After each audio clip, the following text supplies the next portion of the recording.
Hi everyone, welcome back to Coffee Books and Rain. I'm Rachel with my coffee that I am running kind of low on, so we may just have to switch to water if I have a little bit of a dry spot in my throat. But we are diving into, and I'm diving in pretty quickly because I do have quite a bit I want to talk to you guys about Hemlock and Silver by T. Kingfisher. And if you've been on the channel for any amount of time, you will probably realize that I am a T. Kingfisher fan. She is going to be at DragonCon at the end of August. I want to say I'm going on August 31st, and I am struggling with my cosplay right now because I have tried every adhesive that I can think of to attach some fur to a bodysuit, but whatever this bodysuit is made of, the adhesive will not stick. So I know I'm going on a side tangent here, but I am very confused. So I have tried hot glue, like Eileen's like fabric glue that's supposed to be permanent. I have tried E6000. I have tried eyelash glue. I cannot find anything that will hold this fur onto this bodysuit. I'm not sure what's going on with it, but anyway, T. Kingfisher is supposed to be at Dragon Con, and I really planned to go to her. I plan to go to her table and try to at least get like an autograph or a book signed or something.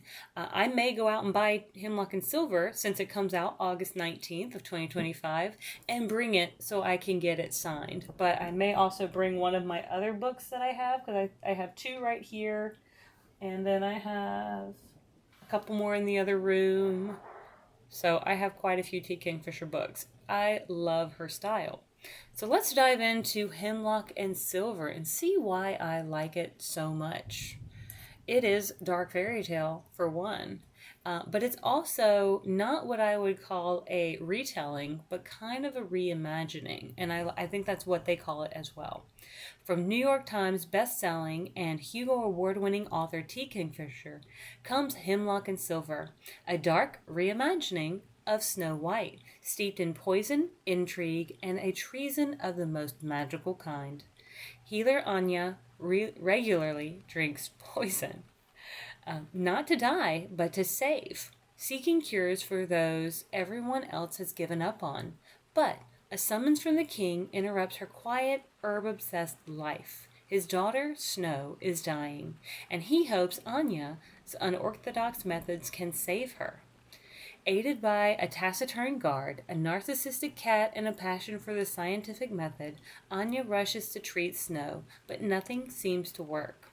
That is, until she finds a secret world hidden inside of a magic mirror. This dark realm may hold the key to what is making Snow sick, or it might be the thing that kills them all. It is about 368 pages in hardcover. Expected publication August 19th of 2025, and I listened to the audiobook of this. I want to say it was somewhere around 11-ish hours, maybe 10 and a half. I literally listened to this in like a day and a half. I could not put it down. I really do. When I find an audiobook that I love, when I'm at work, usually sitting at my desk, when I'm at work, I need some sort of background noise, which is how I do consume so many audiobooks so quickly. In the evenings before bed, I frequently do an ebook or a physical book, which is also how I get through so many books. And so like about an hour or two before bed, as I'm kind of settling in with the pups after I've taken them for a walk and gotten myself kind of ready for bed, I put my phone down and usually will switch to my tablet so it's not like as distracting. My tablet does not have as much stuff to distract me as perhaps my phone, and so I'm able to do quite a few hours and pages of uninterrupted reading, which is really enjoyable. But diving back into Hemlock and Silver, Anya, when she was a child, she saw her cousin pass away because he ate hemlock. And I would guess, of course, it was an accident. It was not on purpose. Nobody administered to him to kill this poor child. But where it made her sad, it also made her curious because why was there no cure for hemlock? So that's what started to pique her curiosity, and she started to become a really good student because of her curiosity to want to know more and to uncover secrets that maybe nobody else had figured out in the past. So she felt like each poison must have an antidote. And I think when I was reading the poison paradox is that I think it's like every cure can be a poison and every poison can be a cure, something like that. It's kind of like it really depends on like the potency and something. But anyway, that's kind of also the premise here is she's not giving people hemlock to try to see does that heal, but she is experimenting, especially on herself, with trying to figure out what can negate what. So she is a well-known, I guess, poisonist slash healer. And it's not that she goes around poisoning people. She's not trying to end people's lives. She's not doing it in a sneaky manner. So that's how the king finds her, is she is referred to him, and he goes to her and he says, hey, look, I don't know if you've heard, but I killed my wife. And Anya's like, what? What? I don't know what you're talking about, sir. Trying her best to kind of play this off because I'm not even sure if Anya is really paying attention to the royal family. However, the king does admit, hey, look, yeah, I killed my wife, but she was trying to cut out the heart of our youngest daughter, Rose. Sadly, they both perished because Rose passed because she was having her heart cut out by her mother. The mother perished because the king ran her through with a sword. So now it's just him and Snow. However, Snow is fading quickly. He cannot figure out what is going on or why she seems lethargic and like she's constantly getting sick, like regurgitating her food. Just low energy, no spark of life left in her like the way she was. And of course, like he's like, yeah, I understand. She lost her mom and her sister, but this seems like something different. This seems like something more beyond just depression. So Anya, her interest is piqued, and she goes with the king in order to try to figure this out. And so the king gives her some bodyguards. And she's thinking, she's like, oh, does he think that I'm like not trustworthy or something of that nature? And someone else is like, don't you realize like you could potentially be a target because you're trying to cure Snow? And if someone's trying to do that on purpose, that they may target you too. And she's like, oh, oh, my bad. But I like that she is almost a little too analytical at times. Like I like it because it works for her. She gets so focused on this like scientific method, on the sciencey part of it all, that she kind of forgets the human aspect of it.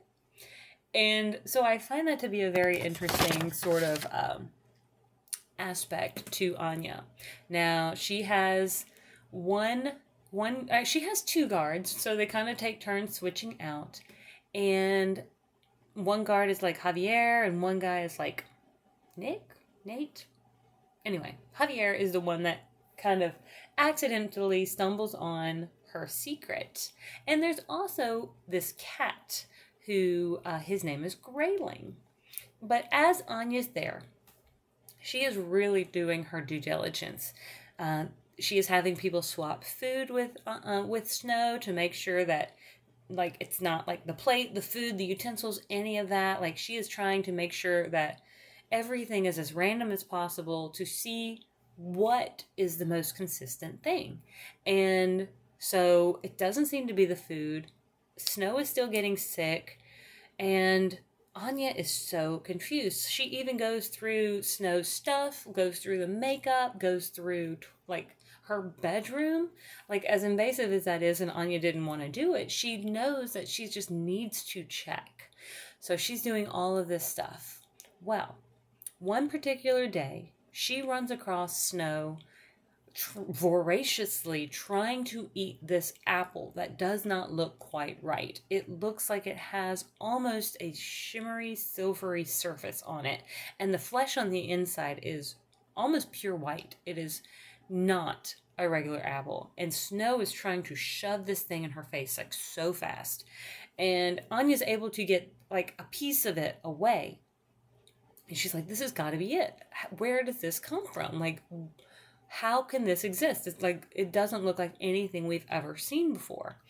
And Snow, of course, gets super frustrated. She's like super pissed. And she's like, I hate you. I hate you. Because, of course, she's like this 12-year-old girl. And like, she won't explain about this apple. She's just like, she won't say where she got it or anything. And so Anya's like, well, crap. Now I got to figure out what's going on with this apple. So she does a little experiment and she feeds a part of it to like a chicken.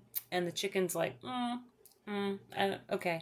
And honestly, so Anya has a pet snake that it does seem venomous. The snakes, she uses the snake. She milks the snake in order to get the venom, and she dries it and uses it as something that will help speed up the heart. And she used it on a couple individuals who seemed like they were, what was it? Well, if she gets to them too late, it doesn't work as well. But like people who are kind of like opium addicts, if you take too much opium, your body slows down so much it can stop. Well, if she administers this dried venom like through their nose, it can potentially, if she gets to them in time, revive them. Well, that's just why she has the snake, because she's like, okay, well, it's beneficial to have. So along it comes with her and it stays in its cage. Well, then she gets a chicken because sadly, this chicken may have to be a guinea pig for her as she's trying to figure out what's kind of hurting Snow. So she gives a piece of the apple to the chicken, and I picture him like Hey from Moana. If you, I don't know, it probably is not, but I just kind of picture this chicken like that because there's a couple scenes where I'm just like, hey. And so gives it the chicken a piece. It eats it. It's fine. It doesn't pass away. It just kind of stands there and gets bored and falls asleep. And she's like, oh no, wake up. And he's like, what? I'm sleeping. And so she's like, fine. I guess I have to eat a piece of this apple to see if it's poisoned. So she now puts herself on the line. And at first it tastes like cold. It tastes like it should be minty or something like that. But it tastes cold. And it's odd, but not incredibly unpleasant. And then she trips and falls through her mirror. And so now she is in this mirror realm. And so the summary kind of says that, finds a secret world hidden inside a magic mirror. Well, the thing is it's not really, it's kind of a magic mirror because the previous queen, the one who perished at the end of a sword, lived in a land that I guess was known for its mirror making. And so part of her dowry was to bring a ton of mirrors into this castle. So this is one of those mirrors. So I guess it's kind of a magic mirror, but it's not a magic mirror in the way that you would potentially think of Snow White magic mirror, mirror, mirror on the wall sort of thing. There's no real entity talking back saying who's the fairest or any of that thing.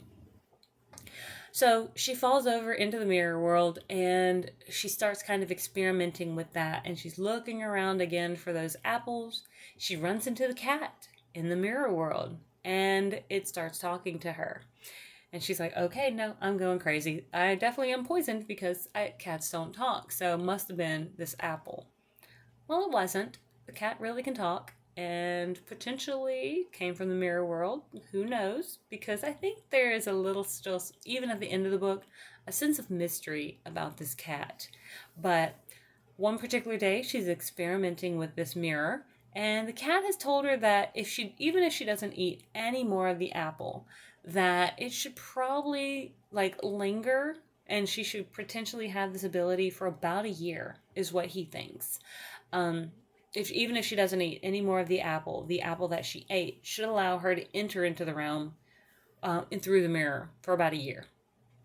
Well, one day, as she's coming out of the mirror, her bodyguard Javier is there. And so she's like, oh no. Well, she's trying to explain what happened because she doesn't want him to think she's a witch. But there is kind of a little bit of a cute romance that happens. And so she kind of starts crushing on him, but she's like, oh no, he's grossed out by me. And we don't get a ton of his internal monologue, but I don't think there are certain things that he does that you're just like, no, I think he likes you too, girl. You're just not seeing it. And she tries to justify it as like, no, he's just doing his duty, what have you. Well, the mirror world is definitely part of the key to figuring out what is up with Snow, but I think just leaving you guys there and letting you know that so much more happens from that point on once this mirror world is kind of revealed. Now, I would say the one kind of negative, and again, I love T. Kingfisher, so take this with a grain of salt if you like. It kind of was slow in the beginning. I think I was 30% of the way through the first parts of like through this book before things actually started happening. Even like getting to Snow herself took 25% of the book, and I'm like, what are we doing? We're just like, are we journaling along our ride to the castle? So it was a little bit slow in the beginning. It does start to pick up. There are still slow moments, but overall I think it does pick up, and really, like, the ending was pretty cool. I enjoyed it. I like the way it plays out. And there's always a surprising twist of sorts. I feel like T. Kingfisher really has a knack for throwing you a surprising twist somewhere in there. And she definitely does. But I don't want to divulge anything about it. I'm just going to let you know that it's worth a read.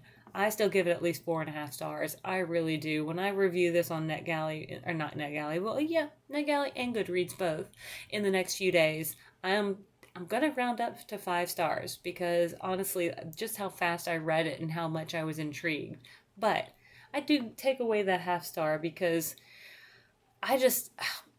it was so slow in the beginning. That is probably my only critique, because I really was sitting there going, now I know T. Kingfisher, or I don't know her personally, I don't, but I've read quite a few of her works, and I just don't remember them being this slow for setting a scene. So, I'm going to go ahead and let you all have that nugget of information. But with all that being said, I want to thank you all so much for tuning in. If you have not liked and subscribed already, I hope you will. And thank you so much for joining me on this journey. I will see you all on the next page. Have a great one. Bye.